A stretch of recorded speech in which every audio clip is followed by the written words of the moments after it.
दोस्तों नमस्कार, मैं नीतू बौद्ध और आप देख रहे हैं खबर नेशनल टाइम्स। मैं यहाँ उपस्थित हूँ विजयनगर गाजियाबाद। यहाँ पर भीम अम्बेडकर डॉक्टर अम्बेडकर भवन में उपस्थित हूँ और आज मेरे साथ उमेश बौद्ध जी।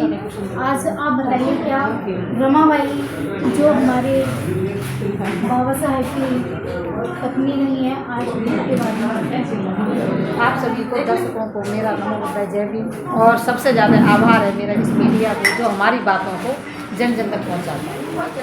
रमाबाई एक ऐसी थी, अगर कहा जाए सूरज को दीपक दिखाने वाली बात है हमारी रमाबाई को। अगर आज रमाबाई नहीं होती तो शायद हमारे तन पर कपड़े नहीं होते, क्योंकि उनके पास कपड़े नहीं थे, इसलिए आज हम कपड़े पहन रहे हैं। उन्होंने अपने 4 बच्चों की कुर्बानी दी है। आज उनकी वजह से हम अपने बच्चों के साथ हैं, अपने बच्चों को पाल पोस के बड़ा उन्होंने अपने पति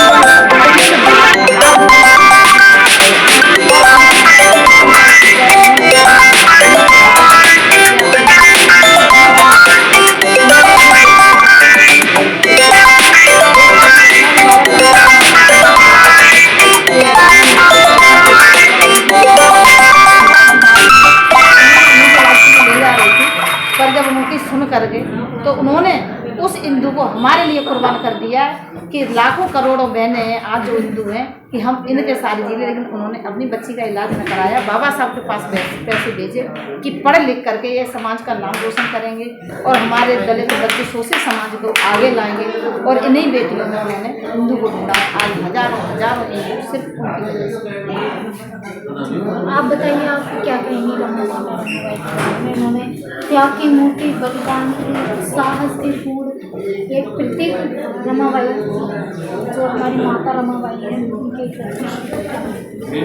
मैं पहले तो आप सभी दर्शकों को मेरा नमो बुद्धाय जय भीम और आपको भी मेरा नमो बुद्धाय जय भीम। और मैं आपको बहुत बहुत धन्यवाद कहूँगी, क्योंकि जो हम बोल पाते हैं, कह पाते हैं, आज हमारा कोई साथी नहीं था। जैसे कि आप हमारे आगे बढ़ाते हो, हम जो भी कुछ बोलते हैं जन जन को पहुँचाते हो, और सबसे ज़्यादा ही हमें मीडिया की आवश्यकता है और इसी से हमारा आगे लोग बढ़ेंगे और सुनेंगे और समझेंगे।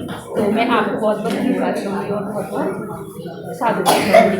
आप रमाबाई जी के विषय में, जैसे रमाबाई जी त्याग की मूर्ति, बलिदान की देवी थी, उसी प्रकार से एक जैसे अपना जीवन महिला के संघर्ष में उन्होंने किया है, ऐसे कोई नहीं कर सकती है। जैसे कि उनकी अल्पायु में शादी हुई थी, फिर भी उन्होंने बाबा साहब का इतनी अच्छी तरह से साथ दिया था कि कोई नहीं दे सकता है।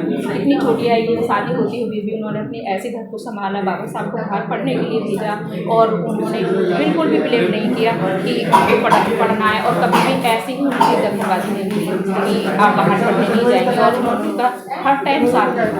और जब उनके बच्चे बीमार होते थे उनको भी संभालना, घर गृहस्थी को संभालना, जबकि उनके पास पैसे भी नहीं होते थे, तभी वो अब घर का भी काम संभालती थी और गोबर भी लोग ले पाती थी और उनसे पैसे इकट्ठे करके और बाबा साहब को पढ़ने में आगे सहयोग देते थे। और ऐसे ही उन्होंने आगे बाबा साहब को सहयोग दिया, कहाँ से कहाँ पे आगे चला और उनके लिए आगे बढ़ाया। आज वो जो भी कुछ है सब हमारी उन्हीं की देन है। जैसे हम बोल रहे हैं, चल रहे हैं, खा रहे हैं, पी रहे हैं, और आज जैसे उन्होंने अपने 4 बच्चों को कुर्बान करके हमारे बच्चों को शिक्षा के क्षेत्र में आगे शिक्षाएँ जो भी कोई अधिकार है सिर्फ उन्हीं की ही बदौलत है। जो कि जब किसी को जो भी अधिकार मिला हुआ सब उन्हीं के। देखो, हम तो अपने घर में रहकर भी कोई नियम कानून नहीं बना सकते, जबकि बाबा साहब ने क्या नियम कानून बनाए। और रमा जी ने भी देखो अपना कैसे साथ दिया उनका, जबकि हम थोड़ा बहुत भी आगे पीछे हो जाता है, लेट में आदमी आता तो हम कितना नाराज गुस्सा होते, लेकिन उनको देखिए उस समय का देखिए उन्होंने कैसे संभाला। जबकि वो तो विदेश पढ़ते थे, बाहर थे और इतना साथ दिया पढ़ने।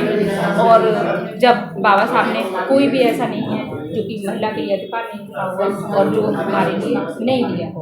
और जो मैं ये जानना चाहती हूँ आपसे कि जो घर में महिलाएं बैठी हैं तो कहते हैं कि हम बाबा साहब को मानते हैं, एक साल को मानते हैं कि घर बाहर जाने से क्या होता है, यानी जब घर में हम चीज़ों को मानते हैं बाहर जाने से नहीं, बाहर जाने की कोई जरूरत है, क्योंकि घर में है ना, जब तक हम एक दूसरे का नहीं सुनेंगे और उसके कदम पर नहीं चलेंगे तब तक हम आगे नहीं बढ़ सकेंगे। हम भले बाबा साहब को कह देंगे मानते हैं, लेकिन जो हमारा दूसरी तरफ मानसिकता है जो मनुवादी है, क्योंकि 4 घर हमारे मनुवाद के होते हैं, 2 घर हमारे बाबा साहब के होते हैं, तो हमें ज़रूर उनकी तरफ जाना पड़ता है। फिर हम ना क्या संकोच करने लग जाते हैं कि हम बाबा साहब में जाएं, कि हम इधर जाएं, मनोधाम में जाएं। और जब हम बिल्कुल निर्भीक होकर आगे के लिए बढ़ेंगे, निकलेंगे, तो हमारे कदम नहीं रुकेंगे। तो इसलिए मैं हर महिला के लिए कहती हूँ कि वो अपने समाज जैसे समिति है, ये डॉक्टर अम्बेडकर जहाँ भी है, भवन है, जहाँ भी विज्ञान चर्चा होती है, क्या प्रोग्राम में महिलाओं को जाना चाहिए? बिल्कुल जाना चाहिए। जब तक नहीं जाएंगे तो क्या सुनेंगे, क्या समझेंगे? हम पढ़ नहीं सकता, हम 10 काम संभालते हैं, हम कुछ नहीं पढ़ पाते हैं। जबकि हम पढ़े लिखे हैं, हम ग्रेजुएशन है, नहीं पढ़ पाते। अब यहाँ हम आए हैं, हमें सब कुछ मिला है और सब कुछ सुना है। देखो हर टॉपिक सुना है। और अभी तो आज प्रतियोगिता थी, अगर सामूहिक सभी बोलते तो उनका जन्मदिन, घर, स्थान, कहाँ पे हुआ था, कितने साल में हुआ था, वो सब हम सुन के ही याद करते थे। तो इसलिए हम घर से बाहर निकालना जरूरी है। तो अंत में ऐसी महिलाओं को आप क्या कहेंगे जो घर में बैठे और कहती हैं घर में ही हमें सब कुछ पता है, बाहर जाने से क्या होता है, बाहर जाने से क्या होता है, वो क्या कहे? तो उन महिलाओं के लिए आप क्या कहेंगे? तो उसके लिए ना हमने अपने मंडल बना रखे हैं, विज्ञान चर्चा। अच्छा, सब लोग पहले आप जाइए ऊपर खाना लें। 2-4 महिला मिलकर हमारा विज्ञान चर्चा और महिला मंडल की, जैसे हम महिला मंडल जैसे अभी बजा रहे थे और गा रहे थे, हमारा ये फ्री प्रोग्राम है। चाहे वो जन्मदिन पार्टी मनाओ, चाहे कोई शादी की सालगिरह मनाओ, चाहे अपना किसी के भी गीत है, हम लोग बताते हैं और इस दिन का प्रचार करते हैं। बहुत धन्यवाद आपसे बात करने। तो देखिए सब्सक्राइब कीजिए और ऐसी खबर पाने के लिए हमारे चैनल को सब्सक्राइब करें, लाइक करें, कमेंट करें। Thank you.